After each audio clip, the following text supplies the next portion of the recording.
Welcome to Eye on the Illini, folks. Mike Cagley here with Kedric Prince. Illinois basketball season has started. The game did not probably go as maybe a lot of Illini fans wanted to go, but I got to be truthful with you. As we talked about it, Ked, Brad, myself, we thought this Old Miss team, and notice I didn't say Ole Miss, I said Old Miss team. They had 3 seasons together with some of these guys.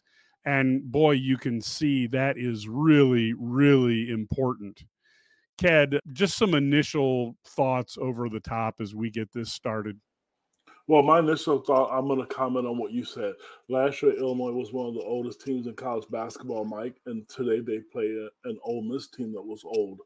This is not a time to panic. I know some fans are mad. Some people, they understand. Look at the big picture, which we'll talk about on this podcast. But there's certainly no reason to panic, at least in my eyes. That's why you play the games. I'm excited that they played an older team. This team has read all the things that we have wrote about them, things that we've said, and now they roll the ball out in the court. They have to see what they got to see what they need to work on. Yeah, and I will tell you, as watching the game, this team is going to get better. So you just can't panic on this right now. I saw a lot of good out there. A couple things that you see when guys don't know one another and then pressure gets put on them. Some guys revert to the best basketball player they know, which in their mind is themselves. And so they have a tendency to dribble around one-on-one and go, I don't want to give the ball up. Of course, Coach Underwood knows where people are supposed to be on the floor. But players, they're playing against a team that's known for defense. And when you look to your right and you think that there's somebody supposed to be there, you may be right, you may be wrong. There may be a player there. Maybe somebody didn't know that. Maybe that you were supposed to look to your left. It's really hard in these first few games to turn what guys are thinking into instinctual, go to the correct place, etc. And Kat, I don't know about you, but this looked like a first game that we see in a preseason. It's like the prototypical example. This was a good game to go up against. When Brad Underwood spoke to us at Media Day, he didn't care about being punched in the mouth. And if you know anything about basketball, which all of our listeners do, when you look at the big picture, they're going to be fine. This team is talented. Here's my only negative, and we haven't got to that part yet, which we will talk about. I don't care about the score. My only negative was I saw too much one-on-one play. I didn't like that. I saw guys in their mind thinking we're down 14, 16, 18 points, and I'm going to take 1 3-pointer, and it's going to be a 1-point game. That's the part where the youth comes in. And even though they played a lot of high school basketball, a lot of AAU basketball, the mental part of the game still stays the same. There's just no one bucket that's going to get that done for you. That's my one negative. I have a lot of bright spots. I saw a lot of good things that we talk about with the players. And again, it was a exhibition game that they're going to learn from, Mike. There's so many teaching moments we're going to break some of that down here on this podcast, but to me, I'm just not ready to panic yet. I think this team is talented. I saw a lot of good things offensively. The 22 turnovers, I believe, was a concern for me. But again, you are playing one of the best defensive teams in college basketball, and I'm going to tell you this, that's going to happen a lot, but not every game. And, let's be honest. Ole Miss they couldn't miss a shot.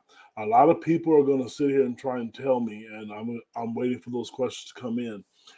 Illinois didn't play great defense, but some of those shots were contested. Now, I don't know what game people were watching. They were thinking our defense was atrocious. Not every shot, but some of those shots they made were just tough shots. I'm like, you know what that means? They're an older, stronger team is all that means. They didn't just sit back there and it wasn't a hand in their face. There were guys making 3-point shots and, putbacks, and it was just they were making shots, and that's going to happen to Illinois at some point too this year. Yeah, and I go back to when I was coaching, we had a former NBA player come in and help out for a practice or two. And he talked about the fact, he goes, look, he goes, if you just put a hand in somebody's face, you cut their shooting percentage in half. And Chris Beard's teams, they do a heck of a lot more than throw a hand in your face. So I think that it was a great early test.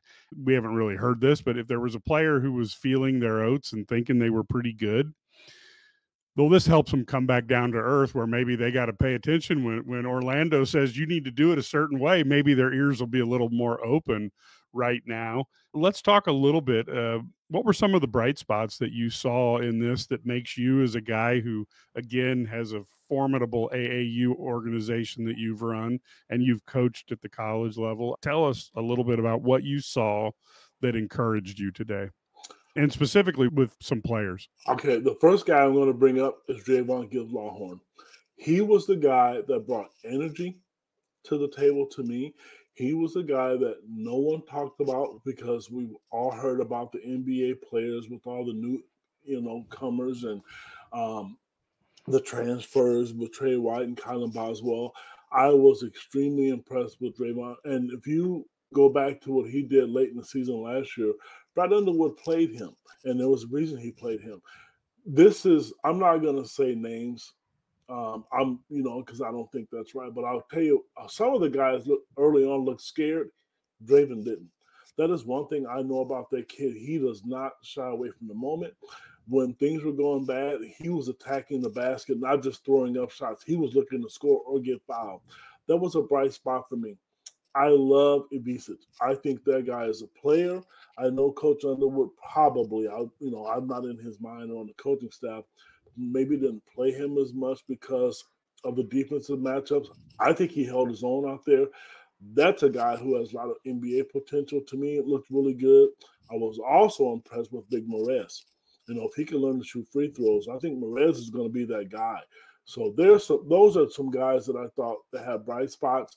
Again, this isn't me being negative, but I thought there was guys, I would use Will once, going one-on-one too much, or KJ looking to go one-on-one.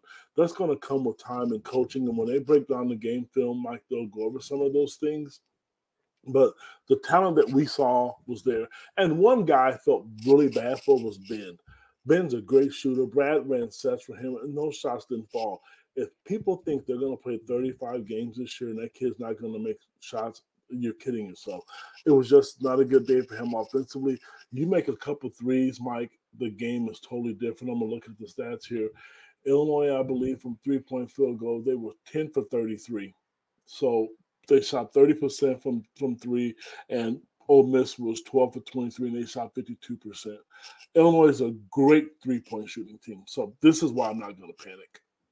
Yeah, and I got to be honest with you, from my watching of it, I think for Ben, this was probably one of the tougher teams he was going to face, because they are going to give you no room to move, and if they can get away with that, they're gonna be in your pocket. That's tough for anybody to shoot on. I do think with Ben, I think he can shoot, but I also think defensively, there's going to be moments where if his step isn't a little bit quicker, he's going to need to anticipate and be where the offensive guy wants to go. I thought Gibbs-Lahorn looked really good. I really was impressed by Morez. I when he gets in the game, now he's got to make his free throws. There is absolutely no doubt. But when he gets into the game, he gets rebounds. And I don't know if you noticed in the first half, he jumped in there and immediately got a foul called, not on shooting, but because somebody was trying to block him out and he just refused to be blocked out. That's a sheer willpower call. And then the other thing that jumped out at me, and I know that I may be a little bit different than most people, I was hoping that Ty Rodgers would get a shot off. And again, the good thing about Ty is he is not going to waste people's time, effort, and energy by throwing up a bunch of trash. That is awesome. But I would have liked him to think about himself if he got an open shot, just to help his own confidence that he can put one down. Mike, Ty, how do I say this? Ty dribbled himself out of shots today. Yeah. He was trying to do too much. That's not his game. When I was making the reference of and this surprises me for a guy that started, 32 games last year or something. trying to do too much. It surprised me because every time he got the ball, he put it on the floor, and this isn't last year's team. And if he's going to be an effective offensive player, he's got to put the ball in the basket. I mean, not that they weren't guarding him, but he was trying to do too much, I think, at certain times. I think he has to find the role on this team because it is different. I think Trey White is another guy that needs to find his role on this team. And I think so does Kylan. All three of those guys play well. Ty played with a different group of players last year, but Trey White and even Kerry Booth, they're used to playing with different guys. And this is why it's going to take some time, I think, for them to gel. But Ty looked like he was pressing and he was trying to do too much. I mean, I know he's that vocal leader, but again, you're not going to get one basket, and you're down 14 points. When guys are just chucking up shots, and Will Riley got on a roll once, and then, next shot he threw up, let the offense come to you. I don't believe in all these heat checks. I mean, if the shots there, great. I think they're a good shooting team. But again, today they didn't shoot particularly well, and, so be it. I guarantee it the next time out, the opponent won't be the same, but you're going to see what we all talked about. Yeah, I agree. And just a little bit of an interruption here. AP poll just came out for football. Illinois dropped from number 20 to number 24. So it does go to show you that if you're ranked number 20 and you lose to the number one team, even if it's a little bit one-sided, you probably won't slide out of the poll, at least with what Illinois has accomplished earlier in the year with 3 victories over top 25 teams and a close loss to a top 10 team. So anyway, good news for the Illini. They'll be 24th when they host Minnesota this week in a very, very, very important game. So if you have the ability to be in Champaign next weekend and you don't have a ticket, see if you can grab one, because that will be really, really important. So as we look at Will Riley, boy, he certainly doesn't have a problem putting the ball up. He has confidence. What were your thoughts on the young guy deciding to step forward and play with some older guys and try to lead the way? Well, here's my thing with him. He proved to me today he's one of those players that reclassified that can play. His shot selection wasn't great today. I think he was 2 for 8 from the field, and a lot of those shots were forced. He got to play 19 minutes. Once the game comes to him and he understands the college game is a lot different than high school, regardless of what anybody thinks. And the same thing with the NBA. It's a different game. So knowing all that, I think Will is going to be fine. He's one of the better shooters on the team. I think he's long. And I think he's athletically gifted enough to defend. But however, this was his first game. And this is why you don't want to go out and just say, hey, you know what? Okay, he's not as good as people think. You learn. I mean, I am really glad that this game was scheduled. I'm glad that it was against a tough opponent. I'm glad it was a road game, because he will learn, and he is good enough. I mean, he's long, he's quick, but there were times, Mike, when he was looking to go one-on-one, and I know that they'll be talked about, but that's not a bad thing. That's why you play these games. Yes, they're games, they're charity functions to raise money, but this is a learning experience for coaches and even Chris Beard, because I tell you what, an experienced Illinois team could have made a run and made this game closer. So it's a learning experience for an even older team as well. Yeah, I think one of the things people will see that is really different amongst this year's team, obviously you don't have a Terrence Shannon Jr. And anytime you're struggling as an offense, you just rotate the ball around to Terrence, see what he does. He'll generally get you back into the flow a little bit or get you a couple points. So they don't have what I call a streak buster right now. And it's early in the season. But what I did see this year is I saw a number of guys who can get their own shot. Will Riley can get his own shot. Even Draven showed today he could get his own shot. Obviously, KJ can get his. Trey White as well. So to me, I thought we found that there's several guys that once they get the confidence and they start knowing what they're doing on the floor and know what their teammates are doing offensively, there should be a lot of opportunities. If you leave a guy alone, they'll probably knock it down. And again, I don't know that last year there were a lot of guys who were willing or able to get their own shot. Here's the deal with Terrence Shannon. I don't think Terrence Shannon was great at getting his own shot. Terrence Shannon was great at drawing fouls, which he was really good at, and he could shoot the ball really well. I mentioned some concerns. Um, you can't go 10 for 19 from the free throw line either. That's a really bad look as well. You can't have guys walk up there because those are points that that you leave on the table. Looking at the stats, Booth was 1 for 2. Gilles Longhorn, who we know is a good free throw shooter, went 0 for 2. Um, Big fellow Morez was 1 for 4. Then you flip the other side, you look at Ole Miss, they only shot 12, but they made 9 of them for 75%. So that's the difference. One of the differences, I think Casperas, I know you haven't asked about him because he's one of the most highly regarded players. A lot of people are frustrated with him. I've told people from day one, you can go back and listen to these podcasts. You're going to love to hate him. He will make some unbelievable passes, like the one he made to Morez. And then there's going to be ones where he learns, and that's, the learning curve. I think he's a good shooter.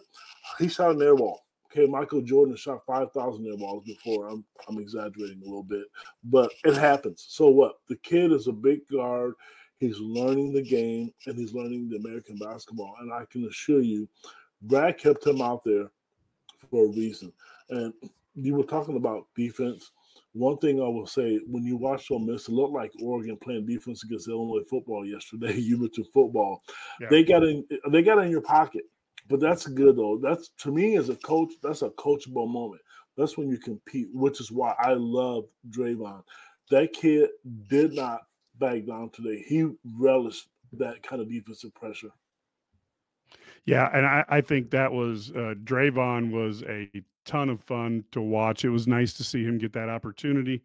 Coaching staff's going to have to figure out how they want to play people, and they're also going to have to see what people earn. That's the interesting balance, because you may have an idea that I'm going to do X and Y as a coach, but Z might have a different idea. And if Z's out there getting points or rebounds or whatever you need, that is important. We didn't see a ton of booty ball today. That's something that I just think is hard to run against a team that is this aggressive and man to man. Now, I don't know if you feel quite that much that way, but again, once the team has played together, I think you can run booty ball in more situations. But early on, I think maybe they're trying to keep that a little bit maybe under wraps, or make sure they've got it all down before they unveil it. Brad talked about playing booty ball, and when he does, it's going to be with Big Ben. He'll be the guy, and sometimes KJ, because he's 6'6", and there'll be smaller guards that he can shoot over the top. So I think you'll see some of it. You didn't see it early today. I think they were trying to get up and down the floor. Again, some of the turnovers were enforced, which I know Kylan had 1 or 2, and I think Brad called timeout. I'm assuming that he talked about that. But overall, Mike, you know what? You look at the score, it wasn't close. It was never close. I think they cut it to 14, 12 at one point in time, I think. And then all of a sudden, Ole Miss just kept knocking down shots. So the one thing I will say, you were asking about guys doing certain things. One thing I will say, I'm not coaching, but if you're going to have KJ out, I'm going to have Draymond in. If Kylan's going to be out, you need Draymond in. You have to have that kid on the floor. If he's going to be productive like that and he can guard, you have to keep him on the floor with one of those two players.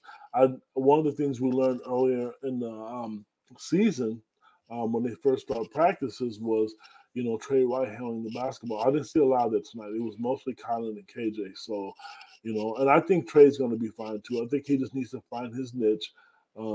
And again, like I mentioned with Kylan as well and the transfers, I think they'll be fine. Yeah, I think overall, like I said, Trey did 9 points in 18 minutes. Not a bad time there. I think finding the right combination on the floor is going to be something that they've got to use practice time and then refine it in a game. But there's a ton of parts. I'd much rather have the opportunity to have a roster like they have right now than have to play 5 guys and hope there's no fouls and hope there's no injuries this year. So it's all a little bit of perspective on that. Uh, overall, like I said, out of the center position, I thought that was a heck of a 1-2 punch that Illinois threw at him. And I think the rest of it is kind of figuring out who's there and how they play with one another. And I do agree with you. You want to see a little bit more team ball, but again, it's day one. It's practice game one, and against. I would guess that most coaches don't want to play against Chris Beard's team in a regular game, let alone a preseason game, when you know they're going to lock the defense on and really try to make you look bad from the moment you step on the court. That's their calling card. That's the same thing with Coach Underwood, except for he has a young team. Yep. Well, we're not making excuses. I still think this is one of the better teams in college basketball. You saw a team today learn. You saw a team, but you didn't see a bunch of guys hanging their head. You didn't see a bunch of guys, running from the competition. Again, this is a good test. That's what you want, because sure, when they play against lesser opponents, they'll shoot the ball better, but that's confidence. You don't want to play. Brad said when he came here, he didn't want to come out and play a bunch of junior high school teams. This is the University of Illinois, and you saw their schedule.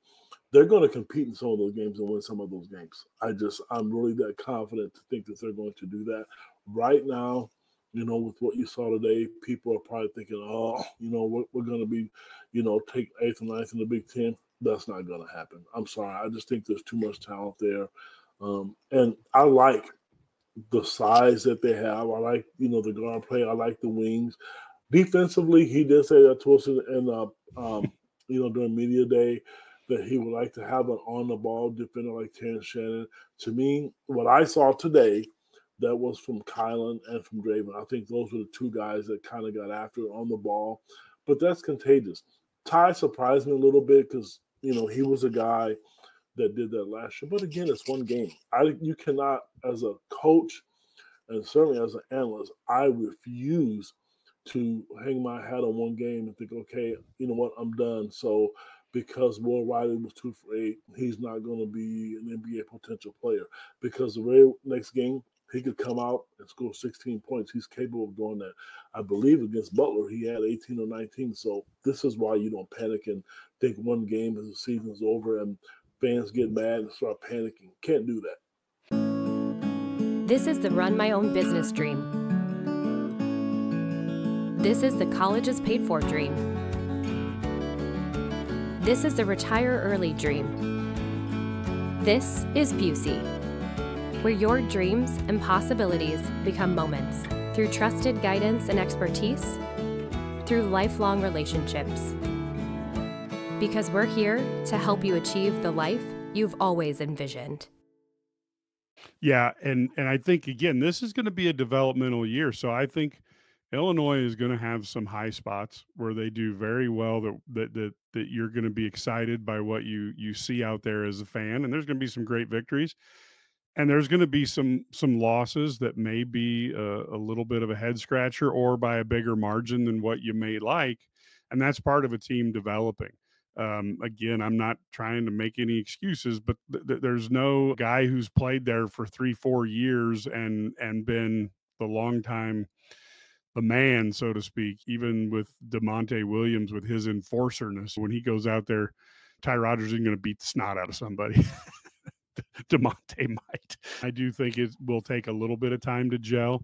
The other thing is I don't care how much you play and practice, and Ked, you can kind of talk to this too. There's a different thing in practice than in a game, knowing that in a game I can dump the ball off to you and you're going to make the shot. Practice is one thing, but doing it in a game, and they have to get that flow in a game to see who's the guy that they want to look for when they're open. I thought this team did, like I said, KJ had some nice cross-court passes, reminded me a little more of an NBA player from that respect. But he also tries to thread the needle on some that I don't think I would do. So those are the things you have to grow through. And as Illini fans, it's going to be fun to watch these guys develop. I would encourage somebody, if you're on an iPad, take the box score off of ESPN or wherever you get your box scores from. Take a screenshot and just save that one. Because I think as you see the year go by, it might surprise you how well this team does and how some of the mistakes you're seeing today may not be nearly as prevalent come mid-season, even as soon as January, as they start getting into the Big Ten game. Mike, you were talking about practice.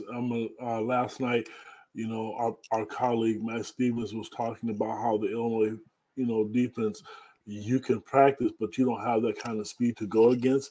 That's the same thing with Illinois basketball right now. They don't have that kind of defensive pressure to go through. So you can practice all you want, but when the game comes, it is different because you don't have those guys in your face like that all the time. At some point, that Brad Underwood's teams will get that way. I'm sure they will get that way because his team, you have to play tough. If you play tough and you play hard, you're going to play for him, which is why Ty Rodgers played last year. So they'll get there. Yeah, and I will tell you, like when we played Ked's teams in AAU, first time we saw them, we're like, uh-oh, there's a problem here. So the next time we played them, we'd put 6 guys on our defense because we couldn't replicate the speed that Ked's teams had. So we'd just throw 6 guy out there, sometimes 7th, and the starters would be like, what's going on here? But it's what it's going to feel like come game time. So I have no idea how the Illinois football team tried to replicate the speed. And you saw that in the game with 180 yards after catch or whatever Oregon had. And with a team like Chris Beard's team, with that man-to-man defense that extends almost to half court, that's really hard. If you only have 1 or 2 players who can do that, it's almost impossible to make that feel and look like what they're going to run into in a game. Mike, here's a great point to that. KJ is obviously a gifted player, but playing against 18-year-olds and not Division I basketball in America, he has a tendency to throw one-handed careless passes. I can assure you that will be shored up because it's not going to work. Kids play up the line, which means that they deny the passes, and they know if you're throwing a one-handed pass like that, I mean, let's do the math. If you throw a two-handed pass, it's going to be a lot stronger chest pass and throwing a one-handed flip pass. So that's one thing, an area of concern that he will face, and that's a part of growing. He had a couple good moves to the basket. I like his shot. He gets to the free throw line. I'm confident in him making free throws. But those are part of the game. Those are things that are part of the game where they will learn from. Still excited about it. Still, my expectations haven't changed. Some guys I'm really, really happy for. Some guys, and I will say 2 guys, I'm not going to leave everybody out, but Morez and Draymond, to me today, really, really impressed me today. And again, I saw flashes from Will. Ibisevic. I'm a fan. I am a fan. And who's ever listened to this podcast, I'm going to go out and say, I think the Illinois Ibisevic is better than his brother that's at Arkansas. I'm impressed with that kid. Thomas Law, he's mobile. To be 7'1", 7'2", he is extremely mobile. Yes. It probably will be a Brad practice, especially on some of their, I think when they get into some of their defense, especially out in the 3-point area, I think Brad will have something to say. Well, here's how you know it's going to be a Brad Underwood practice. Brad knows the camera's on him all the time. And when he wanted to relay a message to his coaches, he did this. He put his hand over his mouth so that way only the coaches could hear. So I can no lip readers allowed. Is that what you're saying? Oh, yeah. I'm sure practice is going to be different. But that's okay, though, because that's what you want. Because he's going to tell them, you guys read all the clippings that people like Kedric and Brad wrote about and all these other papers and all this stuff. How'd that work out for you today? That's a teaching moment. And if that's what you need, Coach Underwood, another fluff story, I got you, baby. Yeah. Yeah, I think this is going to be a lot of fun. I just think this season is going to be great, and it's going to be a lot of fun going down the stretch with the football team. The month of November is such a fantastic month when both teams are good. For those of you fans who don't understand it, the greatest of all time was in '83 when Illinois basketball was fantastic, as was Illinois football. And you got a chance to watch the Illinois football teams doing things that had never been done before, and the Illinois basketball team was going to Sweet 16s and better. It was just a great time to be a fan. I feel like that Josh Whitman has one-upped even what Neil Stoner did, because Illinois women's basketball was not that great in those days, and now we're going to have a triple-headed beast with the women's basketball, men's basketball, and football. And for Illini fans, that's going to be an awful lot of fun. Right now, Illinois athletics, they're in a good place. And I will start with the head man in charge, Josh Woodman. He hired coaches to build programs. That's one thing I will tell all the listeners out there. Illinois, in basketball, they've been a little bit better. You know, the women's basketball program, the doormats, and the men's football program. But here's what I like about Brett Bielema and Shauna Green. And they have both corrected me on this. They don't care about the past. This is the future. What happened in the past, it doesn't affect either one of them. They are about the future, and they want to get better. And you look, and we're not, discrediting our golf program, because we know how good they are at golf and volleyball and track and all those things. But those three programs that you mentioned, Mike, all three of those coaches were hired to build programs. We have, both you and I, old enough to know that Illinois football will hire a coach. I will say Ron Turner was one of my favorite coaches, and Ron Zook. They were great. They had 1 year, and then they fizzled off. You're not going to get that under Brett Bielema. You're not going to get that one magical year under Shauna Green, and then they're going to fizzle off. You're not going to get that with Brad Underwood. The one thing I do know, all three of those coaches, they speak well. They're nice people in front of your face and behind your back. But I'm going to tell you, because I know all three of them, they are competitive as hell. And I'm going to tell you, the one who's probably the most competitive that you wouldn't probably notice is probably Shauna Green. So the program is going to be fine. And they're building a program. Think about it. Illinois is in the national limelight. They're ranked. People want to play them. They're recruiting well on all three, on all phases. So the program is fine. It's a lot better than what it was before. I'll put it that way. Yeah, there is no doubt.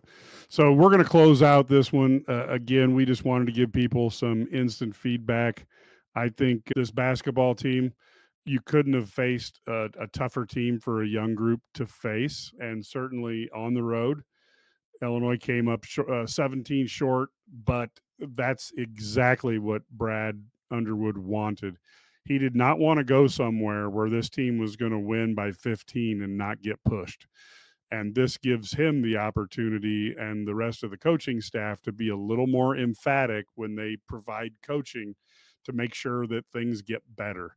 Fantastic first game here for the Illini. The excitement should be there. This team is going to be a ton of fun to cover. It'd be a ton of fun to watch. So we hope you join us. Of course, if you look down below there, the 27 cents a day, that is the best way to grab a hold of your Illini information. You get all the stories, you get everything, and you have the opportunity then to go into the back pages. And I cannot tell you enough, when you go onto our message boards, Brad and Ked and Matt spend a lot of time doing one-on-one communication on the message boards with our subscribers. It is a different experience than you might have had anywhere else. And if you like to ask an expert, hey, what do you mean by that? Or you ask an insider, whoa, what's going on with this recruitment? It's good when you can actually get somebody to provide you the feedback on what you are interested in real time. So I would highly encourage it. If you have not tried to subscribe with Illini Guys, we've been around now for 4 years.